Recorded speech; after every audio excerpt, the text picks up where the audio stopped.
If you enjoyed this video, please like, share, and subscribe. And please join me on my website at nanice.com. Thank you.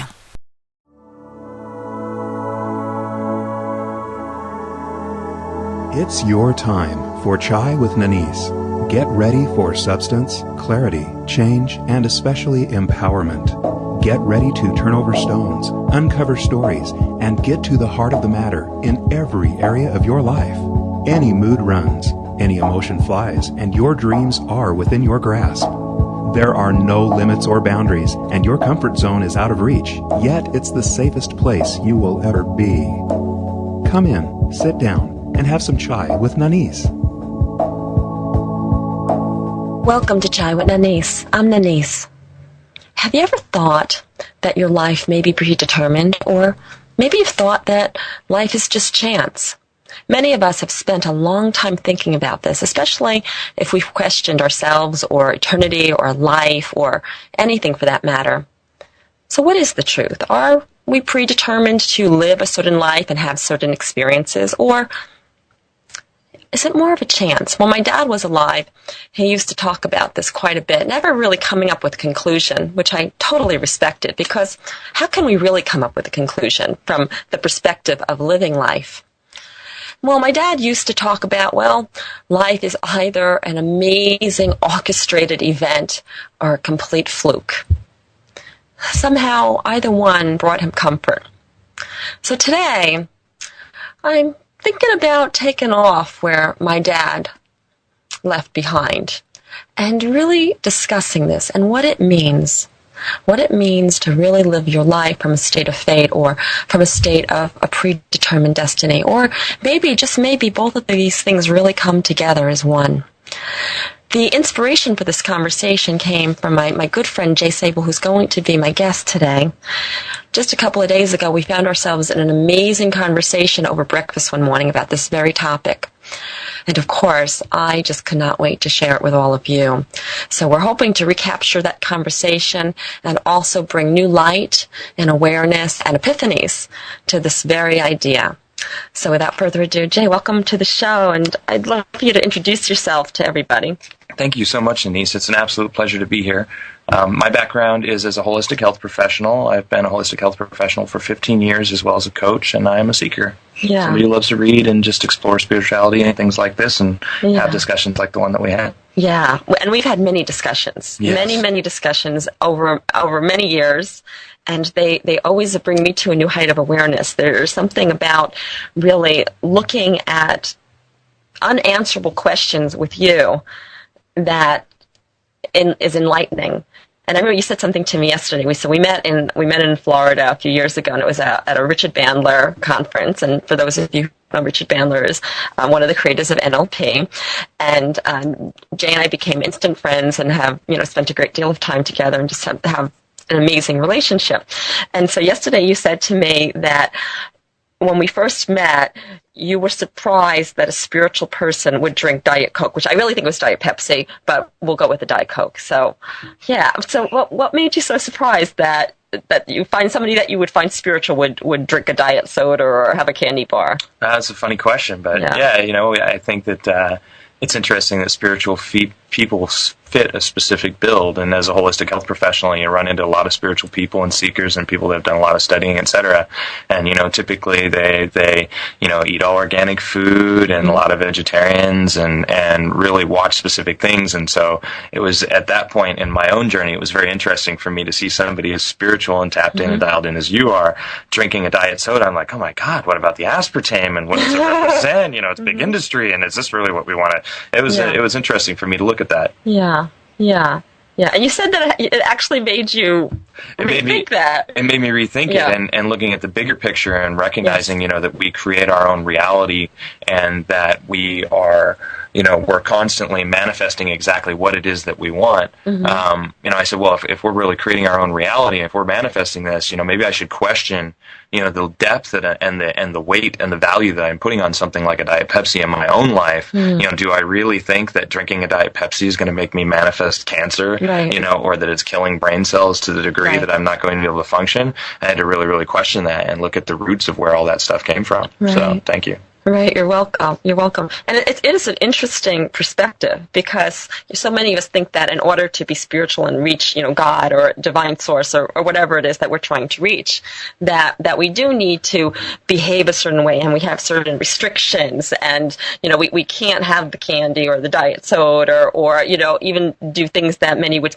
consider hedonistic. And that my view on this is that we're here to live, and certainly I take care of myself and I respect my body, obviously, but I'm not going to live from a state of deprivation, because that's not living at all. So if there's a piece of chocolate cake and it looks really good, I'm going to be the first one to eat it. And really, it's what good is spirituality? What good is reaching the divine if I have a crappy time on the way there? Totally and completely agree. One of my other mentors, David Data, who teaches a lot about spirituality and sexuality, his way of saying it, and he was somebody who lived a completely pure lifestyle, 3 or 4 hours of meditation a day, never ate any meat, never drank any alcohol, and then he came across a guru who specifically said, look, your spiritual practice, if you can't practice in the face of these other things, of alcohol, etc., then what is your spiritual practice? And he, from that, came to say, he said, purity is for wimps. And they would literally sit and do that. They would drink copious amounts of alcohol, and the whole purpose was to be present and truly commune with the divine in that state. Yes. So absolutely. Yeah, it's been an interesting journey. Absolutely. Yeah, and it's really, to me, it's about free will.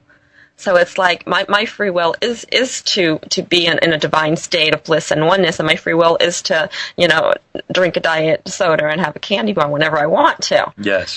That's my free will, and so that leads us into this conversation of free will and fate.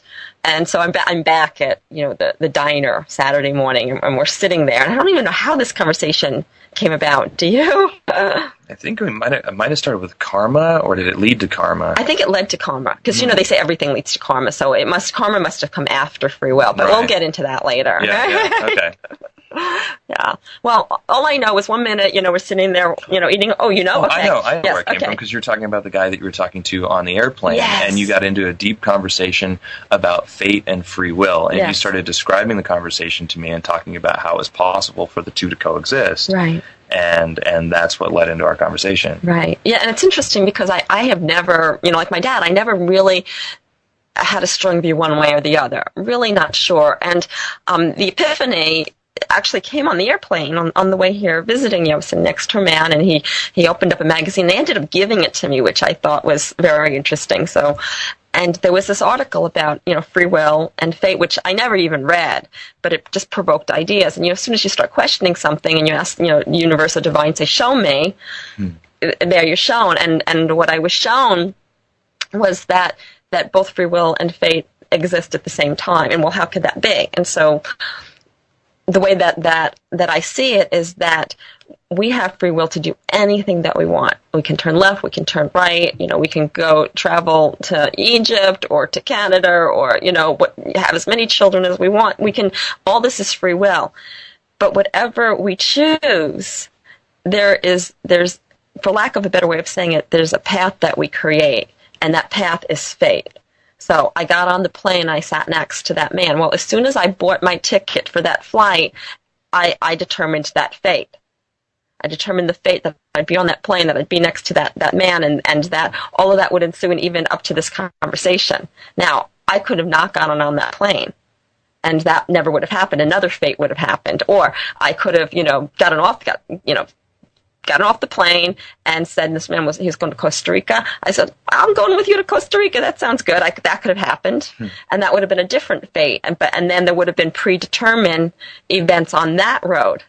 And so it's like we're constantly, literally, at every turn, having free will and choosing a particular fate. So it's like the free wills and choosing the fate. Right. Right. And that was where, to recreate the conversation, I had to take up an opposing view to that because that's what he does. Because that's what I do. Yeah. And up until that point, I'd always thought that the whole point of fate was a limitation of choices. I mean, if it was fated, then the definition of fate, my previous definition of fate or my fate paradigm was, that means that, we don't have free will and whatever it is that's going to happen is going to happen, and there's nothing we can can do to avoid it because it's fate. And you really opened my eyes to the concept, and it evolved as it will evolve in this conversation into recognizing that the free will is choosing between different fates. It's not that you're constantly choosing your actions in the moment, but each one of those actions has a path that's associated with it, and the walking of that path is fated.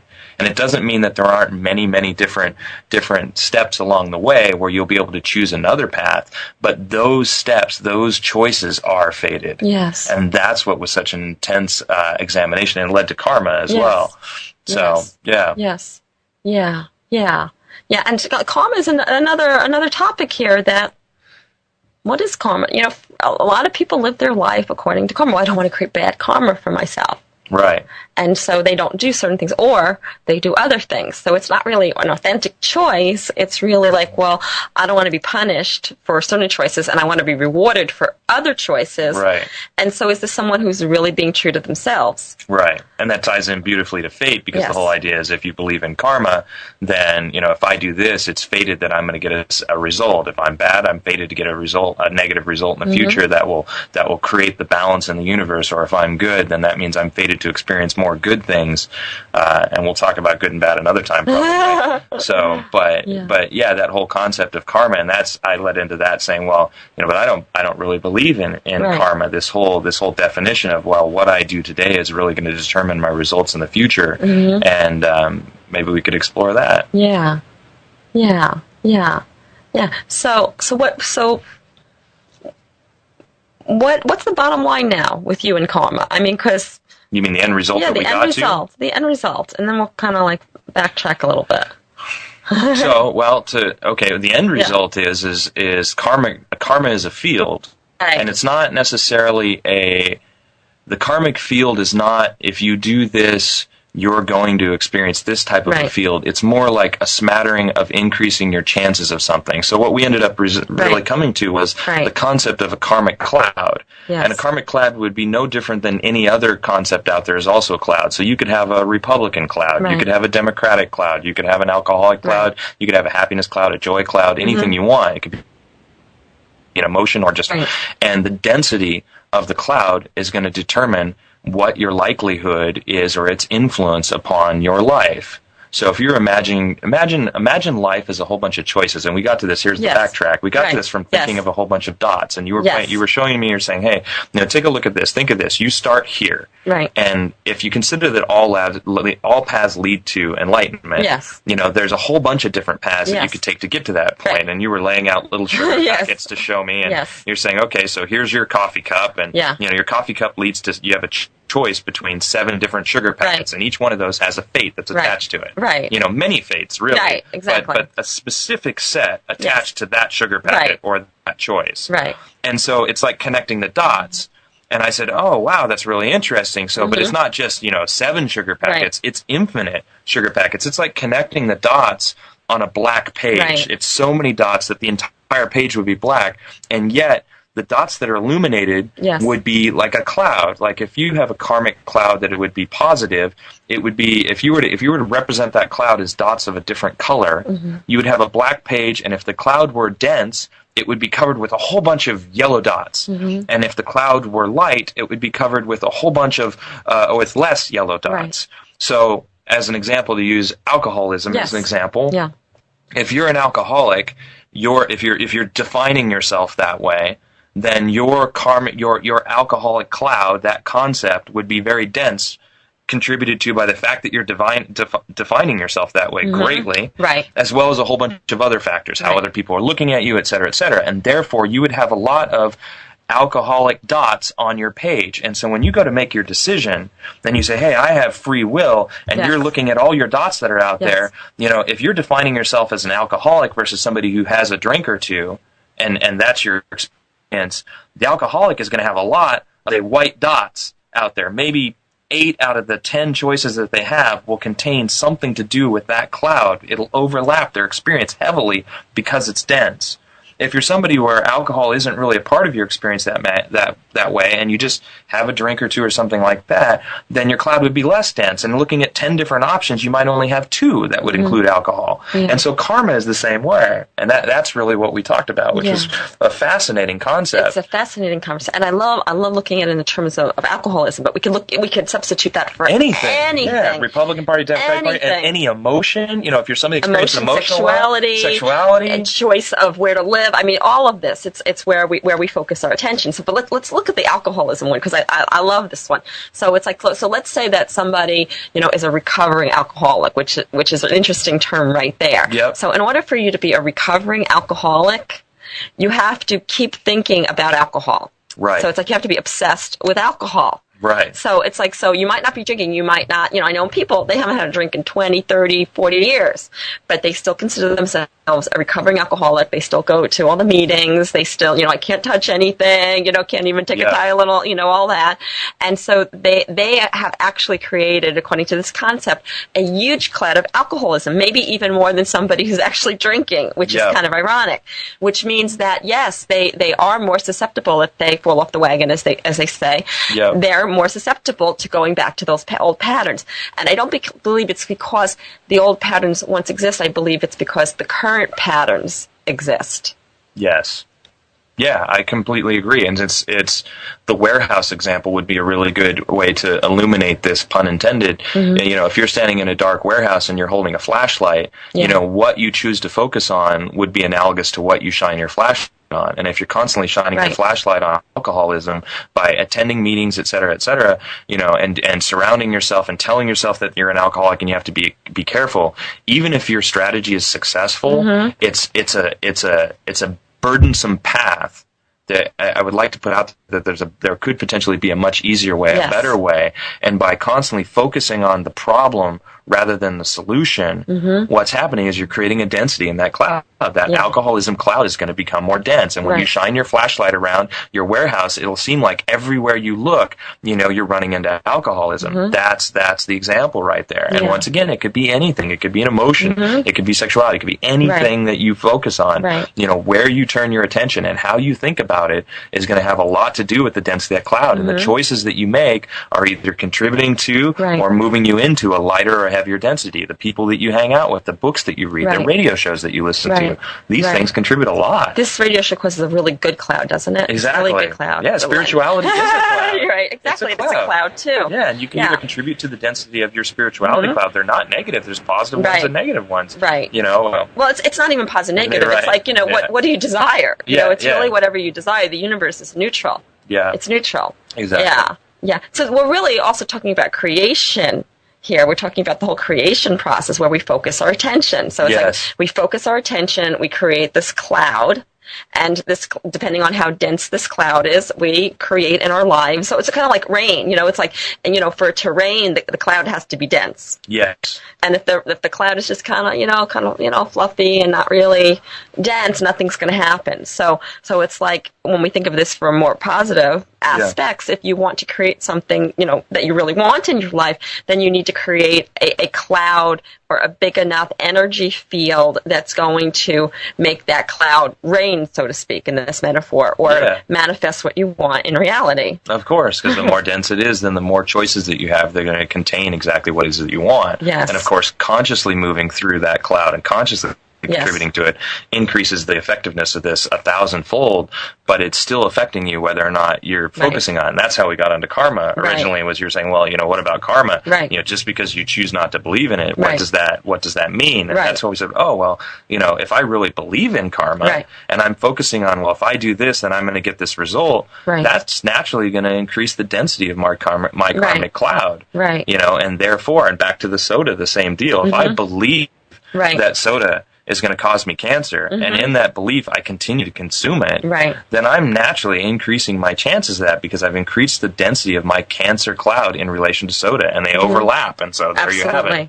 Yeah, and you're actually putting your energy into that. You're creating that. Yes. Yeah. Yes, because there's really nothing happening out here. It's really all happening inside of ourselves, and we're projecting it outward. Right. Yeah. So there might be some people thinking as they're listening to this, well, what about like, karma that you come in from past lives, or, things that happen when you're a child? What about, if you were abused as a child and you don't even remember the abuse, but you keep ending up in abusive relationships? What do you say to that?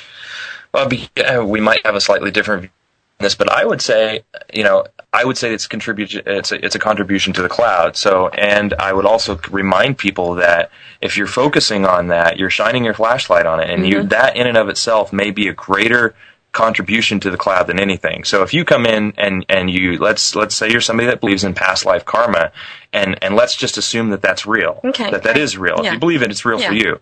And so and it could be real even if you don't believe it. And it could be real even if you don't believe it. Exactly. So you come into life with past life karma, and that would be your cloud. So the density of your cloud, say on a 1 to 10 scale, might be a 5.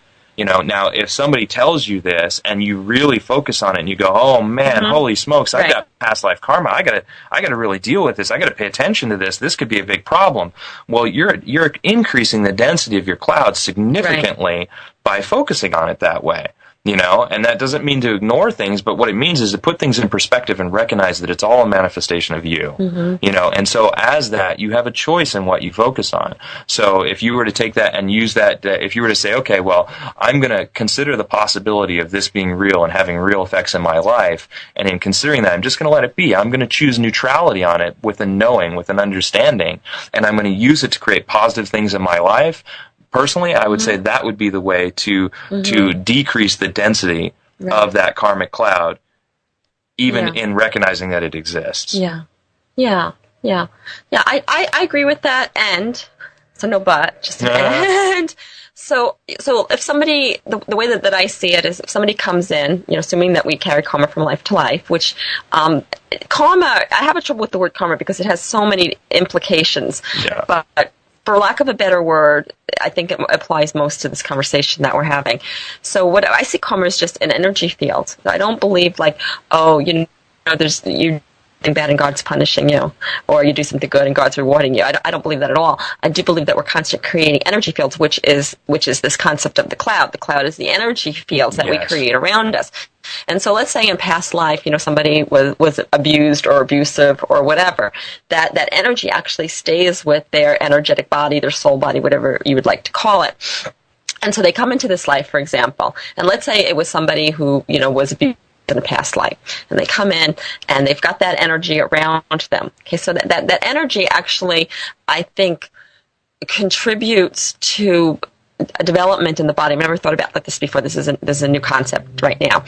So what I'm seeing now is that this energy actually contributes to the makeup of the body, to the personality of the body. So it's like the cloud is really integrated with the physical self and the energetic self. I think this is a gift. And the reason I think it's a gift, because that means that it will in fact play out in this life. So if I come in and I've been abused in a past life and I come into this life and I have that energetic makeup, that means that I have a pretty big cloud that I'm going to be abused or another. And so that's to ensure that I will learn, I don't even like the word learn, experience it again until I make a bigger choice, until I make a better choice. Yeah. Right? So I actually agree with that. And so as you were talking about this, this is new. This is taking our conversation to a new level.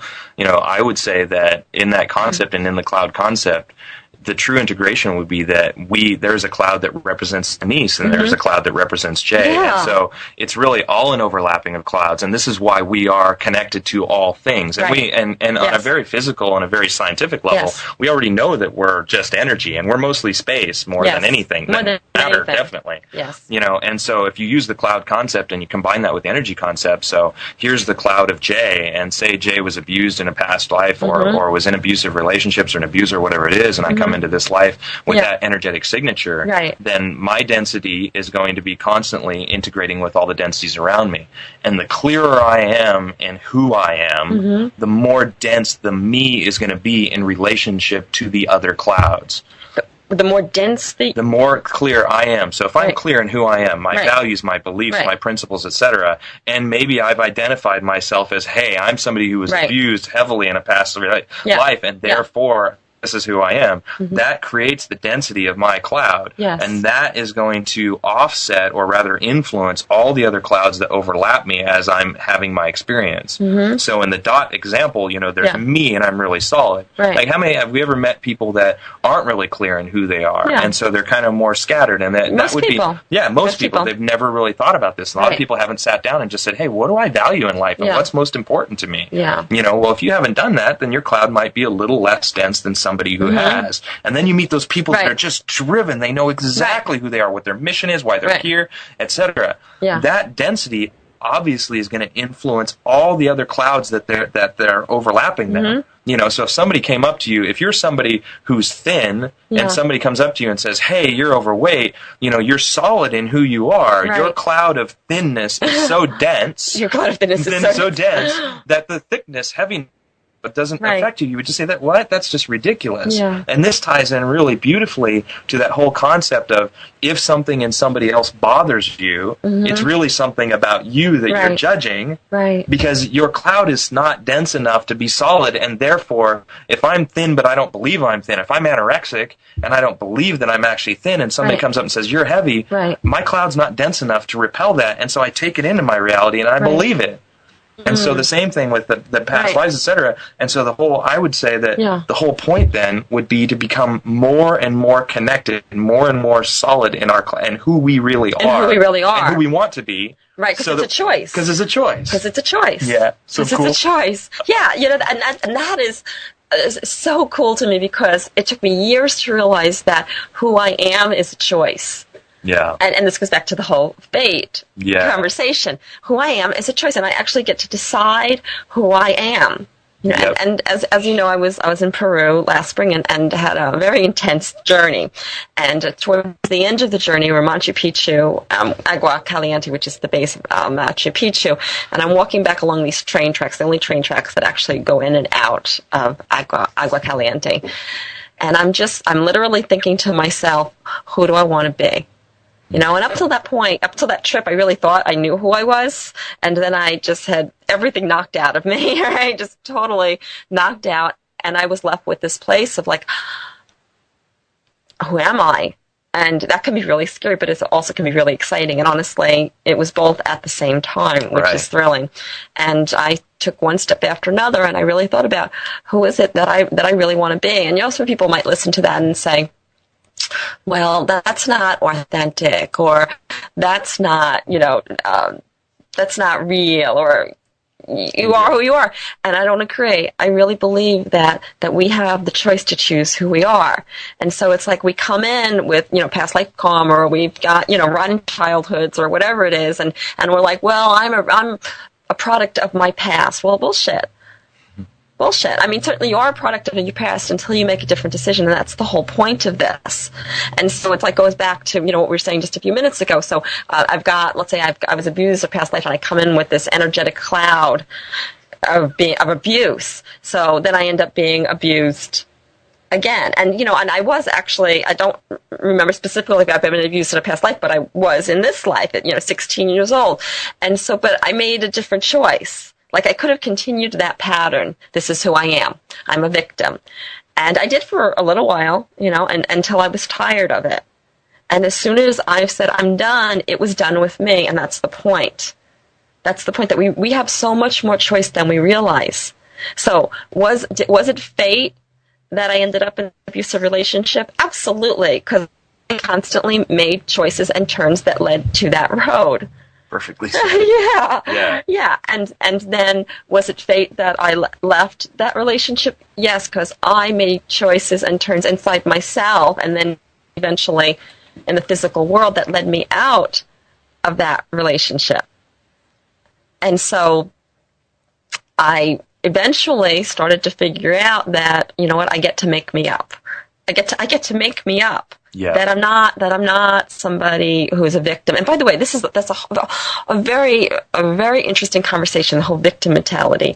And because, as you and I have spoken about, and I've talked about, on Chai before, that in order to be a survivor, like, oh, I survived, I survived, whatever it is, you still have to hold on to the victim mentality. So we bring this all back into the cloud creation. Yeah. Right? So, of course, what does that mean? So if I'm thinking, oh, I'm a survivor, but I have to hold on to this concept of being a victim in order to still consider myself a survivor, that means that I am still carrying and choosing the cloud of victimization.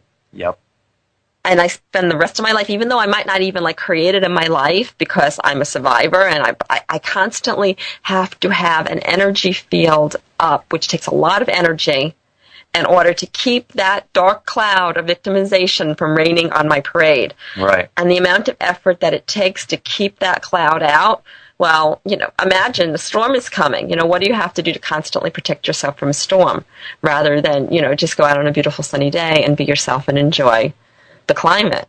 Completely agree. It's the difference between, a constant effort to create the life that you want and telling yourself you need to do these things and flow. Mm-hmm. If you're really in flow, your clouds are in cohesion, everything's working and integrating beautifully because they're all in alignment, but if you're drawing things in that are out of alignment with who you really are, or rather who you want to be and who you're creating, they're there for a reason. So back to the whole fate thing, yes. You're making the choices to create that, and therefore, you will continue to do so until you make different choices. Right. And it's fated that you will have these opportunities that will show up in your life that could look very adverse to give you the opportunity to choose something different, to make a different decision. Right. That ties in really beautifully to action and reaction.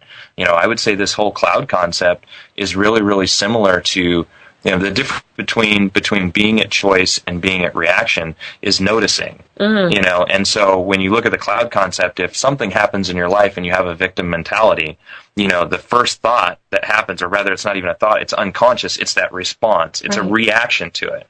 And that reaction will continue until you notice that you're in reaction. Mm-hmm. The moment that you notice you're in reaction, now you're in something else. You're no longer reacting. You're actually in a place of choice. You're in the observer position to see what's happening, make that choice. And how this all ties into the cloud concept is, if you've got that victim mentality, continuing with that concept, your choices, your choices that are sitting in front of you would be, as we were saying before, say 7 or 8 that would be reaction choices, and 2 that would be action choices. And making that decision is the energy that you're talking about. It's like everybody knows or most people know that they have a choice, but when you're looking at 8 choices that'll lead you down a path you've gone a million times, and only 2 choices, I mean, how many people on this call and listening to this on the show have had the experience where you're just like, wow, I just don't know what to do? You really have to sit down and think about, both of these choices are choices that I want to make, but I'm just not clear on what it is. Well, imagine having, 10 choices and only 2 of them really lead you to who you want to be consciously, and the other 8 could lead you down a path that you've been down before. Right. And so that density of that cloud is what creates those 8 choices and that constant output of energy to try and choose something else. And so you find yourself more in reaction because you've defined yourself as something rather than keeping infinite possibility open. Right. So it's like the less outside influence, the less outside influences of other clouds that we have, the greater choices we have, the greater possibilities we have. And as you were saying before, the stronger our own personal cloud of who I am, and who I am even beyond identity, like who I am, then the less influence from the outside world as well. So now we're really talking about how to create the greatest free will and how to pick the fates that suit us most. And what we're really talking about is how to create the lives that we really want. That's what we're really talking about, isn't it? Yeah. And it comes back to be true to yourself, because that's going to be the best thing that you can do to create density in who you are and in your own cloud, so that when these other clouds that might not be in alignment with who you are come in to influence you, you make the choices to be the person that you want to be with every decision that you make, because you're clear in your intent, you're clear in where you're going. And the most beautiful thing about the whole deal is you can always change your mind. Always. You can always change your mind. That's the choice. And that's where originally when we started this conversation about fate, I'm like, wait, but you can always change your mind. And you're like, no, they can both exist. I'm like, no. Fate, the definition of fate is preordained. And you're like, preordained path, but not your life. That's silly. It's like, Oh, yeah, that makes complete sense. They do fit together. Yeah, absolutely. And you hit it in a nutshell. So it's about being true to ourselves. That's how we create the lives that most suit us. That's how we become the grand creators of our life, and that's also what leads us to our most happiest path. Yeah, and creates your happiness cloud, and there it is. That's why you get that snowball effect, where that flow, as we were talking about, where everything just seems to be clicking in synchronicity. It's because you're clear in who you are, and therefore you're going to draw other people, you're going to draw other experiences, you're going to draw all these different things in, unless you don't, because there's something there for you to learn, and there was a choice that brought you to that point too. Right. But you get to keep making the right decision. So let's say that somebody's I'm being true to myself, and and I'm really at choice, and then something not so desirable happens. Do you think that would mean that there was still something in their energy fields that they weren't aware of, and that this event occurred in their life in order to show them the energy field so that they can release that energy field and make even better choices? Yeah, absolutely. It's an opportunity to prove to the universe, to send that energetic signature out that they're clear, that we are clear in who we are, and therefore, something pops into my space that I didn't necessarily want, quote unquote, and I go, great, this is an opportunity for me to stand up for who I am and just weather the storm however I'm meant to. Right. Yeah, it's very, very interesting question right now. I've had a few things recently pop up for me that I didn't expect, and at this point in my life, years ago, I would have like, oh, why did this happen to me? But now I'm in this place where I just kind of scratch my head and I say, that's pretty interesting. That's pretty interesting. And instead of resisting it, I actually go with it to see what it has to teach me. And by doing that, I'm able to see what energetic patterns I'm still holding, or in this metaphor, where that part of the cloud is still, hanging overhead, so that I can not change something in the world or in another person, but really just look inside myself and see, well, how is this true for me? How am I creating this energetic field and creating that? And I talk a lot about, as you know, that everything happens really on a subconscious level, that it's all subconscious. And so many of us spend time trying to change the outside world, and that we know that doesn't work because we've done that. And I tried really hard, and it didn't work. So, and it really is about the outside world is a reaction or response from the inside world. And so what I call the subconscious is really the projector. So it's like what's going on inside me is really, here we go. What's going inside of me is projecting the clouds in my life. Yes. Yeah, because the question that I realized that we've never questioned is, well, how do those clouds form? Where are they coming from? And now I see that. So it's like there's a projector inside of us, and it's actually projecting this energy field out into our lives, which is the cloud that we're speaking about. And this energy field is almost like a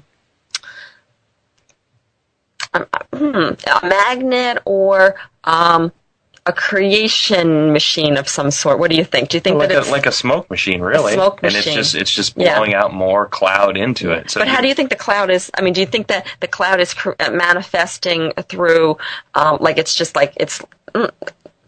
kind of answering my own question as I'm thinking about this. So because I used to think that things are just magnetized to us, that we put out certain vibrations and, they're magnetized to us. And now I'm wondering, is it really that this cloud forms in density and actually creates shape and manifests things in our life? What do you think?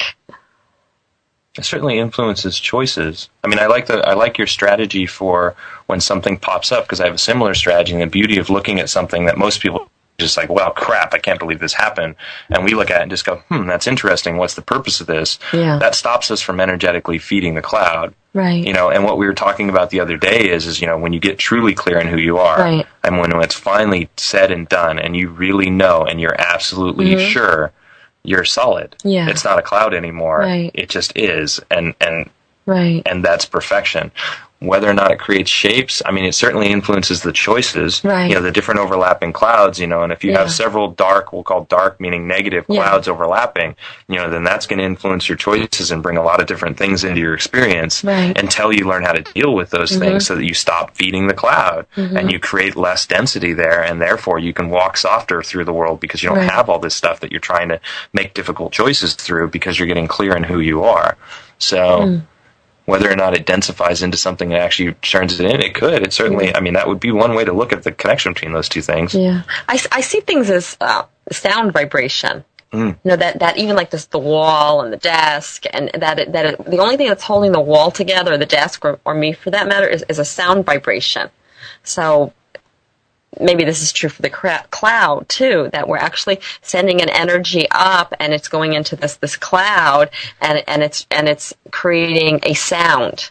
So it's like all these different things that I add to my cloud, or I allow other people to add to my cloud, is coming together as sound vibration and manifesting the experiences, situations, and people in our life. Yeah, it could be. I mean, that would make sense in that, if you put two clouds together, you're going to get something different. It's kind of like mixing pictures. So if you were to take a photograph of all of put together, that's not you, because you represent a cloud within the cloud. But if you take your representation, however solid and dense and clear you are in that, and then you overlap everything else, and then you were to step back from that and take a look at all of it, it would have its own vibration or sound or quality to what it is that you could really quantify. You could go, hey, here's what this is. We can look at this and say what it is. And that's really interesting when you talk about sound and like tuning forks and things like that, and how they've shown that everything has a frequency to it. A frequency and an amplitude, and with a tuning fork and with sound, you can project that through something, and you can figure out where it has the least impedance, and you could identify the sound that moves through something without impedance, and therefore that is its resonant frequency from a sound perspective. And you can do the same thing with light and everything else. So sound is a really powerful tool I would say, for changing and influencing clouds, for sure. Yeah. If you want proof, just listen to music and watch how it changes your attitude and your energy. Absolutely. Absolutely. And because the music's not just affecting our ears. The music is really, a great thing to do. This is a great meditation. Is just, put some music on. Try different musics, and just, instead of listening with your ears, just feel how it affects your body. Yeah. And not just music. You can do this with a voice. I was at yoga last week, and my yoga instructor, she was standing behind me, teaching the class, and it was actually during Shavasana, which is, the end of class, and you're laying down, and I could feel her voice literally affect the cells in my body. Wow. Yeah. And if a voice can do that, you can only imagine how music does that, or a truck passing, or, a baby crying, or, whatever it is that we really are being that much affected by the vibrations around us. It's really phenomenal. And that's just looking at the music aspect alone. If you add in the lyrics, and the theme of the music, or the television shows, or the news, or whatever it is that you're watching, those are all clouds. They're also called memes. A meme would be another way, but the cloud is nice because it ties into fate, which is where we started, and choices. So we like that more than meme, but, cloud, a meme, they're just concepts, thought concepts. Right. And the more energy you put into it, the more you feed that stuff into your consciousness, the more dense you're making that. Right. If you listen to disturbing things, you're densifying your disturbing cloud. If you pay attention to, and that doesn't mean be oblivious, it's just how much energy you put into it. You have choice, and there's your choices, right back to choice, and then you could say, well, if you make the choice to constantly feed your cloud with heavy stuff, what do you think how's that affecting your fate? It'll lead to more choices, but it's a specific set that are related to the decisions that you're making. So wake up, be aware, make choices consciously, because you're making them all the time. It's just a difference of which people are really thinking about their choices and the people that are just living in reaction. Yeah, that's beautiful, because we really are making choices constantly. Yeah. I pick up this glass of water, that's a choice. Everything is a choice. And they seem like small, insignificant choices, but there really are no small choices. Everything is attached, connected, leading to something else. And what I see happening as a planet is that we are waking up, and the waking up is simply becoming aware that we have the power to choose and choosing things that support us. And then includes, like you mentioned a few minutes ago, it's like, what are you watching on TV? Are you watching the news, and is that making you feel better? What music are you listening to? Even what clothes are you wearing? Where do you live? What people do you call your friends? Or what people do you hang out with that you don't want to call your friends? Every single choice affects.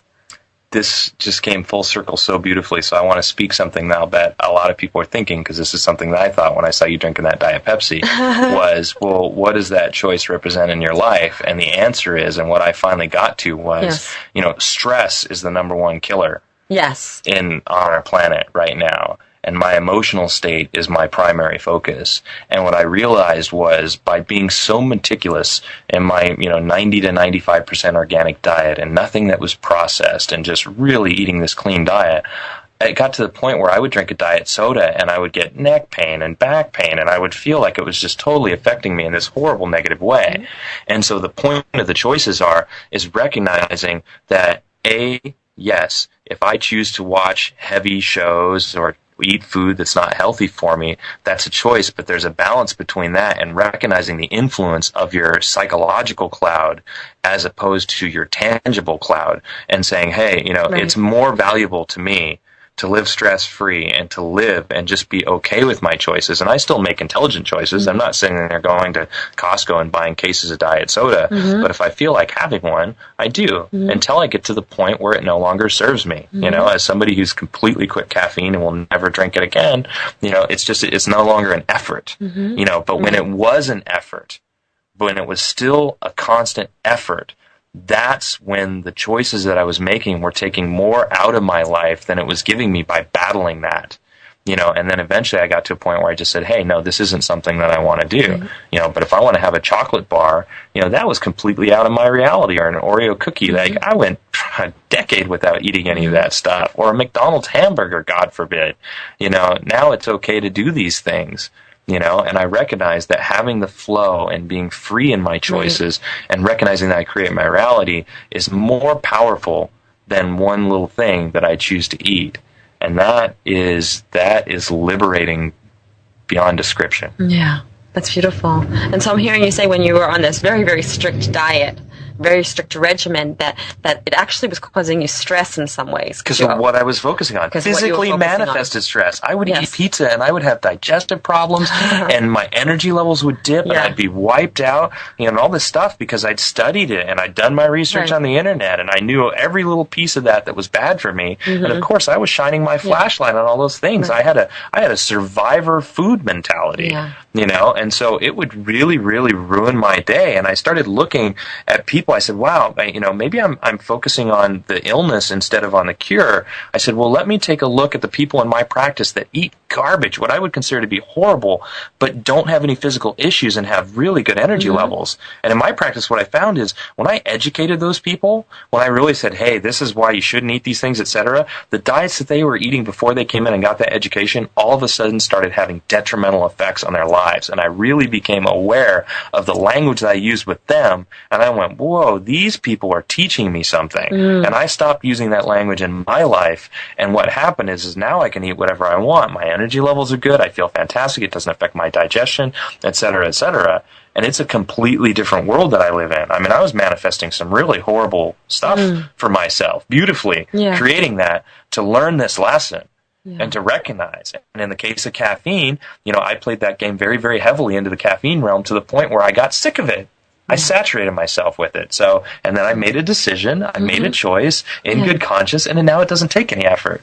Yeah, so you actually had created a food regimen cloud around you, thinking that you were doing good for yourself and for others, and in fact you were causing yourself stress and judging your poor friends for drinking Diet Pepsi. Totally. My poor friends. Yes. Yeah. That's pretty awesome. Yep. That's pretty awesome. So what I'm hearing you say is that we really do have free will. And it's a beautiful thing to be exercised. Yes. Yeah, it's a beautiful thing to exercise. That in some ways our fate is free will, and our free will is fate. Perfectly said. Yes. I'll have to write that down. Yeah. Yeah. Awesome. We have just a couple minutes left. What words of wisdom would you like to leave our listeners with today? make your choices consciously. Live in the reaction. And the beautiful thing about reaction is the moment you notice that you're reacting, you're not reacting anymore because you're conscious of your decisions. And you can always change your mind. And if you walk a path far enough and realize that it's not the path you want to be on, that was why you were fated to be on that path, so that you can make a different decision. And that is absolutely beautiful. Honor and respect your choices. You're doing perfect, because it's impossible to do anything but. Of course. Of course. Thank you so much. And is it okay if somebody wants to get in touch with you, can they email me and I forward it to you? Or sure. Yeah, absolutely. Okay, awesome. Thank you so much, Jay. This was incredible. It was so much fun. I'm so glad we finally got to capture one of our conversations live on the air. Yeah, so, and it evolved, as it always does. As it always does, as we always do. So even if you think that you're stuck and nothing's happening in your life and you've got all these dark clouds around you, know that a greater truth is that you really are evolving. Even the deepest of mud-sucking holes is still leading towards evolution, because you see, it can't be any other way. The universe and everything in the universe is conspiring on your behalf to help you wake up and become your truest and greatest and most powerful self. In fact, you can't do it wrong. You can't do it wrong. And so when challenging things happen or distractions happen, know that there's no one punishing you, that there's no one, trying to make you think that you did wrong. And in fact, when these challenges and distractions happen, a greater truth is that there is a divine guidance leading you to your highest and greatest self. And you're even closer to waking up. You're closer to waking up, even now. Please visit me on my website at nanice.com. That's NANICE.com. And remember, take the pledge, change your life. There's a ton of articles, free book, free song downloads, and a bunch of other stuff. It is truly a pathway to awakening. And I also like to mention that today's show was sponsored by Echo House Publishing. And if you are an author or looking for a great publishing company, definitely go to Echo House. That is ECKOHOUSE.com. I hope you have a wonderful, wonderful week, and I am sending you great love and light. Until next week, you've been listening to Chai with Nanice. Bye for now. Thank you for having Chai with Nanice. Please go to www.nanice.com for great free stuff that will empower you to live your best possible life. Free books, articles, shows, meditation audios, and so much more at Nanice.com. That's NANICE.com. Nanice's books are also available in all major bookstores and Amazon. Check out The Infinite Power of You, Even Gandhi Got Hungry and Buddha Got Mad, Zest Point, Lip Prints, and many others by Nanice Ellis. To find out about one-on-one coaching and how Nanice can personally coach you to experience your best life possible, please email mybestlife@nanice.com.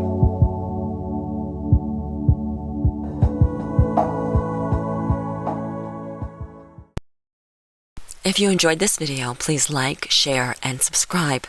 And please join me on my website at nanice.com. That's NANICE.com.